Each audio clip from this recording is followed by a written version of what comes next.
हरे कृष्णा। भगवत गीता की इस वीडियो में हम शुरू करेंगे 16वें अध्याय का 21वां श्लोक। बहुत महत्वपूर्ण श्लोक है। भगवान भक्तों को भी ज्ञान दे रहे हैं। दोबारा से वो कह रहे हैं कि नरक के 3 द्वार हैं, काम, क्रोध और लोभ। इनको त्यागना चाहिए क्योंकि इससे आत्मा का पतन होता है। यानी कि इससे हमें निम्न योनि, निम्न लोकों में जाने का खतरा बन जाता है। इन तीनों का त्याग हमें करना चाहिए। काम, काम इच्छा, बहुत बार हम इस पे चर्चा कर चुके हैं। काम इच्छा का अर्थ है किसी भी चीज को लेके गहन आसक्ति, कि ये मुझे चाहिए ही चाहिए। रजोगुण की एक तरह से टॉप मोस्ट फॉर्म है काम इच्छा, और इसमें मुख्य है स्त्री पुरुष आकर्षण। सबसे ज्यादा काम इच्छा यही चीज इंसान को तंग करती है। और दूसरी चीज जो तंग करती है वो है पैसा, कितना भी हो जाए, और तो इसमें मतवाले होकर जब हम लगते हैं तो फिर पाप पुण्य सही गलत कुछ नहीं दिखता। बस जो स्त्री चाहिए वो चाहिए। आज अब देखिए समाज के अंदर क्या स्थिति है। कई लोग जो शादीशुदा औरतें हैं उनके साथ भी संबंध बना रहे हैं। वो किसी और की पत्नी है लेकिन नहीं रुक रहे। ये समाज की स्थिति बन चुकी है। हो सकता है हम में से भी कोई इस तरह की गलती जीवन में कभी कर चुके हों। नहीं करनी, अब करने जा रहे हो मत करो। काम इच्छा को आप कितना ही पूरा कर लो, ये कभी पूरी नहीं होगी। इसी तरह से भगवान ने कहा है क्रोध, कोई अंत नहीं है क्रोध का। क्रोध सबसे पहले तभी कम होगा जब क्रोध जिन चीजों से आता है उनको आप खत्म करने की कोशिश करो। तो सबसे ज्यादा क्रोध कामेच्छा से ही आता है, क्योंकि जब हम ये सोचते हैं ये इतना धन कमाना ही है, इस पर्टिकुलर स्त्री से संबंध बनाना ही है, ये हमें प्रेसिडेंट सेक्रेटरी की पोस्ट चाहिए ही, मेरा बेटा इस पर्टिकुलर कंट्री में विदेश में पढ़ने जाएगा ही, ये पर्टिकुलर बड़ा मकान बड़ी गाड़ी में लूंगा ही। इस तरह की जब काम इच्छाएं मन में जागती हैं और जब वो पूरी नहीं होती तो फिर आता है क्रोध। और तीसरा चीज क्या है? लोभ। लोभ है ग्रीड। ग्रीड क्या होता है? जितनी हमें आवश्यकता है उससे भी ज्यादा चाहिए। अब अगर इस बात पे जाएंगे तो शायद 100% लोग लोभी हैं, क्योंकि हम हमेशा आवश्यकता से ज्यादा संग्रह करने की कोशिश करते हैं। हमें भगवान पर विश्वास नहीं रहता। हम सोचते हैं ज़्यादा से ज़्यादा बैंक बैलेंस होना चाहिए, ज़्यादा से ज़्यादा, ज़्यादा से ज़्यादा, हर चीज़ हम ज़्यादा से ज़्यादा करना चाहते हैं और परेशान रहते हैं। तो यही 3 चीज़ें हैं, काम, क्रोध और लोभ। भगवान कह रहे हैं प्रत्येक बुद्धिमान व्यक्ति को चाहिए इसको त्याग दे, इससे आत्मा का पतन होता है।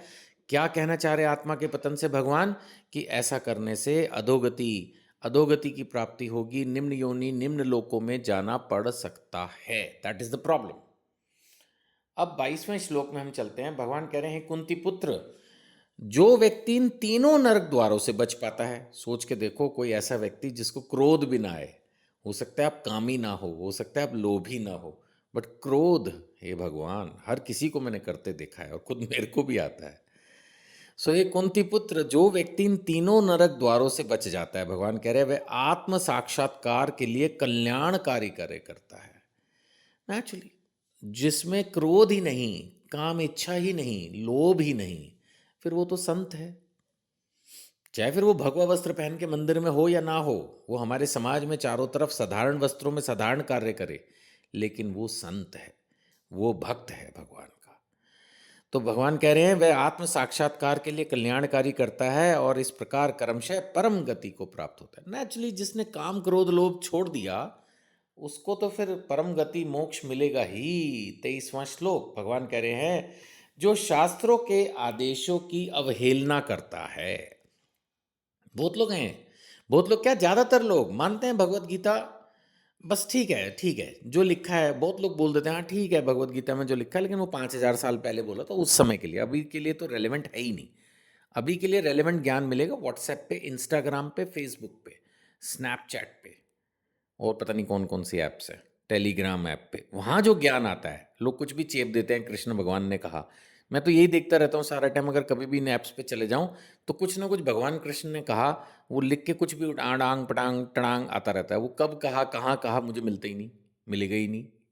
क्योंकि भगवान ने तो मुख्यतः जो कहा वो भगवत गीता में कहा। भगवत गीता का तो मुझे पता है, फिर भी आप लोगों के आशीर्वाद से पढ़ रखी है। उसमें तो कहीं कुछ नहीं लिखा होता, ऐसे टेढ़ा मेढ़ा कुछ भी बस रील बना देते हैं या कुछ भी एक इमेज बना देते हैं ताकि ज़्यादा से ज़्यादा लोग वो बात बोल देते हैं जो ऐसे मन की होती है, अपने मन की। वो नहीं करना है जो भगवान ने कहा है, शास्त्रों में जो लिखा है, भगवत गीता में जो लिखा है, रामायण भागवतम में जो लिखा है, वो पढ़ना है। जो शास्त्रों के आदेशों की अवहेलना करता है और मनमाने ढंग से कार्य करता है, ज़्यादातर लोग तो ऐसे ही हैं, जो मन में है वो कर रहे हैं।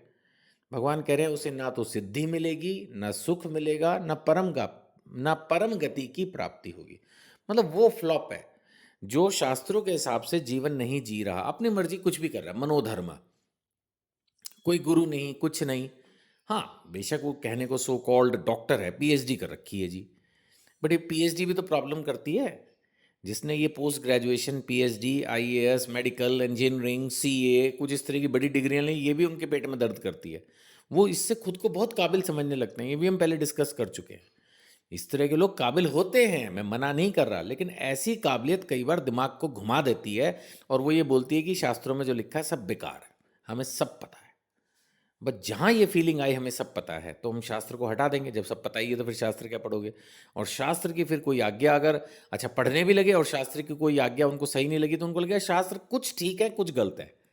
बहुत सारे लोग ऐसे भी होते हैं जिनको शास्त्र की वो सारी बातें ठीक लगती हैं जो उनके अनुसार ठीक है, और बाकी की बातें वो काट देते हैं जो उनके अनुसार ठीक नहीं है। तो बोलते हैं हाँ शास्त्र में कुछ बातें तो ठीक ही लिखी होती हैं, कुछ क्या भाई, सारी ही लिखी हैं। तो कुछ को मान रहा है, वो तेरी प्रॉब्लम है। शास्त्र तो पूरा ही सही है। जैसे बहुत लोग कहते हैं ना भगवान के घर में देर क्यों है, भगवान तो हमारी सुनता ही नहीं।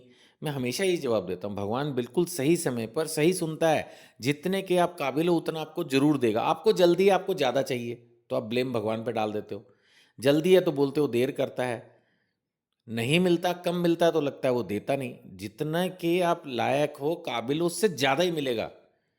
बट हमारी इच्छाएं ज़्यादा हैं, हम क्या करें? अब हम पेपर लिख के आए हैं, हमें तो ये लगे ना कि हमारे को टीचर 100 में से 100 दे दे। अगर टीचर ने 100 में से 92 भी दे दिए, 92, तो भी आप कहेंगे टीचर पार्शल है, उसको तो 95 दिए, उसको तो 99 दिए, मुझे 92 दिए। तो फिर तो यही होता है बस। जैसे वो बचपन से चालू हो जाता है ना, स्कूल में भी हम टीचर के बारे में ही सोचते हैं कि नहीं मुझे कम दिए इसने मार्क्स, मेरा पेपर बेस्ट था। कितने ही नंबर दे दो फिर भी टीचर पे पार्शलिटी का आरोप लगाया जाता है। वही है यहाँ पर, भगवान पर भी इनडायरेक्टली आरोप लग जाते हैं। खैर आगे बढ़ते हैं। आखिरी श्लोक 16वें अध्याय का, भगवान कह रहे हैं अतएव मनुष्य को जानना चाहिए। क्या जानना चाहिए? कि शास्त्रों के विधान के अनुसार क्या कर्तव्य है, क्या अकर्तव्य है, यानी क्या करना है क्या नहीं करना है। 16वें अध्याय के एंड में आ गए अब आप। 17वां 18वां, बस 2 अध्याय बचे हैं। भगवान ने जो ज्ञान देना था ऑलमोस्ट दे लिया, थोड़ा और फाइनल टच बचा है बस अब। भगवान कह रहे भाई शास्त्रों में सब लिखा है, पढ़ लो क्या करना चाहिए क्या नहीं करना चाहिए। मनुष्य को जानना चाहिए। स्वयं भगवान कह रहे हैं भगवत गीता पढ़नी चाहिए। अतएव मनुष्य को यह जानना चाहिए कि शास्त्रों के विधान के अनुसार क्या कर्तव्य है और क्या अकर्तव्य है।